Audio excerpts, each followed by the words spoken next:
It's October 25th, 2004, and you queued up at GameStop with other fellow gamers for the midnight release of what would be one of the greatest games of all time. That's right, I am talking about Grand Theft Auto San Andreas, and why this game was ahead of its time. So you got your copy, you had this glorious box art, and you couldn't wait to unwrap this game that was all the rage. You arrived at your place, opened the box, that smell of something new, and there it was, the CD.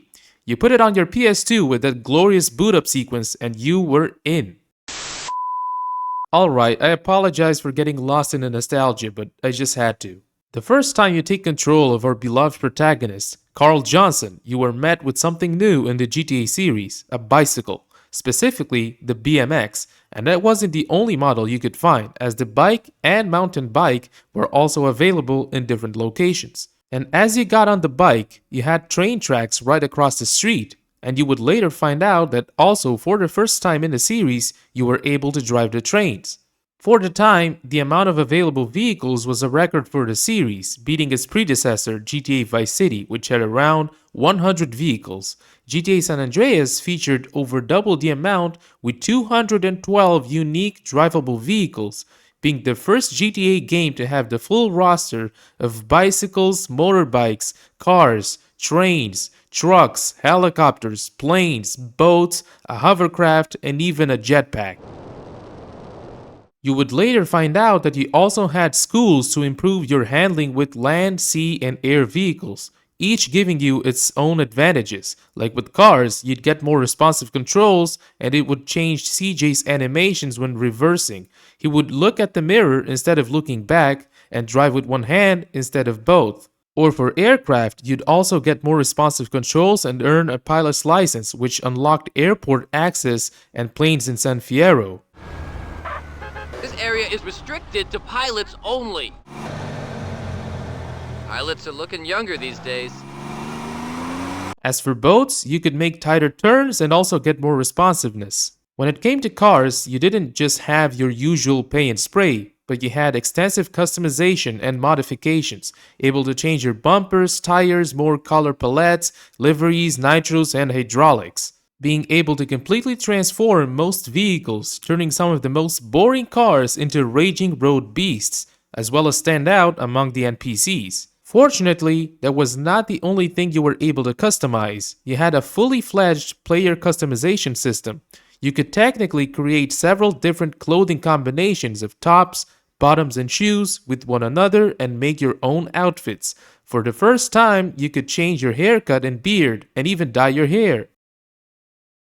You could also get tattoos in most of CJ's body, like torso, back, and arms. Each also give you an increase in respect and sex appeal stats, which we'll get to later. One of the best features and so far unique to this game in the series, honestly even other games don't pull this off as well as GTA San Andreas, you could control CJ's body weight, and you could keep him skinny, make him muscular, or even overweight. Depending on your choice, especially if you made him overweight, you'd have to make CJ lose weight to access certain missions. Being skinny made CJ run faster, and being muscular made you, well, stronger. And being overweight just held you back, and CJ would throw funny lines when he picked up money from fallen NPCs. I'ma spend this on a good meal. This should help keep my belly full. Lunch money. Alright, but to achieve that, you have to find the places to do it. So how do you get around? You see, we're from the glorious times when physical media was the norm, and your game's box would come with a physical map with all the important locations marked. For the first time in the series, we had the most amount of interiors, and this remains true to this day, as the following games pale in comparison to it. You could enter shops, restaurants, which you had multiple different brands scattered across the map, gyms and houses, which you could own multiple, police stations, and many others. Another first for the series was that it had 3 different cities, each fully fledged with its own atmosphere, weather, or even unique activities. For example, San Fierro is usually foggier, and sandstorms are exclusive to Las Venturas and its outskirts. GTA San Andreas is widely regarded to have the best map design in the series to this day, with those 3 different cities evenly placed across the map with other smaller towns scattered between them. With multiple routes you could take to reach your destination. On your way, there was always something to see, and driving across the map felt less repetitive, and you always had something exclusive to each one that gave you a reason to travel. We had some other RPG elements like skills that CG could learn or improve. For example, you could learn different martial arts to change CJ's fighting style and combos. You started with your regular street fighting style, and in the Ganton gym in Los Santos, you could learn boxing. In San Fierro, you could learn kung fu/karate, and in Las Venturas, you could learn kickboxing. You also had other physical skills such as stamina, which you could improve by running, cycling, or even in a stationary bike or the treadmill at the gym. Naturally, that made CJ run for longer without getting tired. You could also improve your stamina by swimming. Yes, for the first time and finally, you were able to swim and even dive and see under the water in the GTA series. Speaking of diving, you had lung capacity, which you could improve by continuously staying underwater. You had to get experience with weapons either by using them out in the world or going to ammunition's shooting range, and each kind of weapon had its own skill bar. You could improve your skills with the SMG, but it would not transfer over to assault rifles, so you had to use those to raise your skill levels. Improving your skills with a given weapon type would reduce the spread and recoil when you fired. I'll briefly mention that you also had the most amount of weapons so far in a GTA game, featuring 38 unique models. Although you had less melee weapons than GTA Vice City, you had more firearms and special weapons, including also, for the first time, a spray that you could graffiti tag rival gang insignias, fire extinguisher, both of these could be used on NPCs to intoxicate them, homing launcher, night and thermal vision goggles. There was also the sex appeal stat, which relied on the clothes you had, the haircut, as well as the tattoos, and it affected what NPCs said to CJ whenever he walked on the streets. Fun fact, if you didn't change your clothes for long enough, usually 24 in-game hours, the NPCs in GTA San Andreas would tell CJ that he stinks. Some people claim that if you go for a swim, you can mitigate it for a little longer, but you would still need to change your clothes. Do you shower in doo-doo? Like I give a fuck what you think. I hate getting stole on. I'm close to the edge.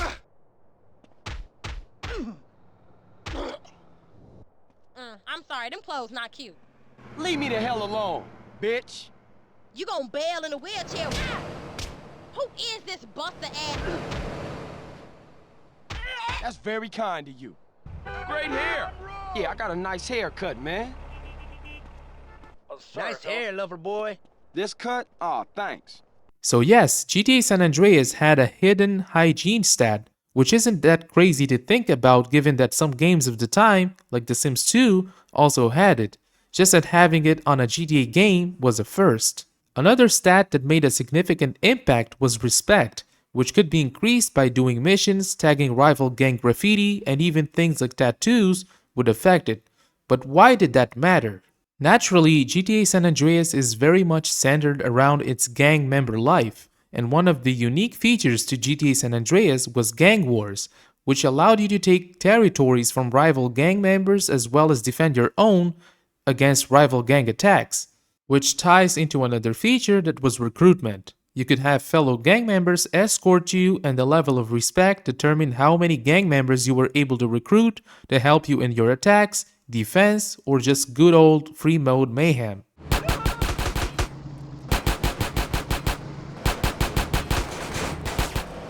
The rival gang territories would have rival gang members, and once you took over, they would be replaced by your own gang members in the area, which was a good thing because sometimes rival gang members would shoot at you if you happened to be in their turf. GTA San Andreas was packed with side missions and activities. I will highlight dating as one of them because it was a first in the series and you had multiple women with different tastes at your disposal. And if you were good to them, you would earn some perks. But I went more in depth in another video.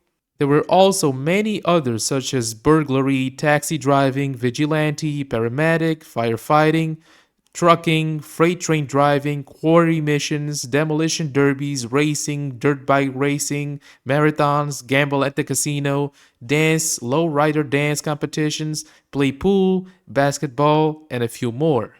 The parkour system was also a major step up. Unlike GTA 3 and GTA Vice City, in San Andreas it was possible to climb walls, fences, ledges, some lower buildings and houses, balconies and rails. One feature that seems unique to it is also jumping from an edge and also grabbing onto a ledge. As far as I know, GTA 5 does not have this, but of course, as a trade-off, you cannot climb ladders in GTA San Andreas. Another thing, GTA San Andreas is still undefeated at, to this day, are cheats. It features the most and the best cheat codes in the series to this day. I will not mention them because there are almost 100 cheats available. Things that change the player, give weapons, spawn vehicles, change the weather, or affect NPCs. The usual categories, but a lot broader. GTA San Andreas didn't have the best graphics for its time. In fact, they were pretty average. But the map, the vehicles, and all the features it had to offer made up for it, and it was one of the few games, if not the only game of its time, to combine so many of these features into a single package. All that running on a PS2, and if you didn't know, had really abysmal graphical memory and RAM. GTA San Andreas is still played to this day. There are many modders out there still making mods, improvements, and fixes to this day. I will highlight the Brazilian community on this and one of its top modders, Junior, and the site Mix Mods, where they have amazing mods and guides to set up your GTA San Andreas. You can remaster the game yourself if you want to. I'll link them and you can check them out. All these factors make Grand Theft Auto San Andreas a game that was truly ahead of its time. It's one of the gaming bastions of the early 2000s, and it was a huge influence in the childhood and teenage years of many out there. And I hope many of these features make a return in the next installment of the series. This is a mini documentary by me, Vicig, and I hope you guys enjoyed this. Make sure you like, comment, and subscribe, and I'll catch you all in the next video.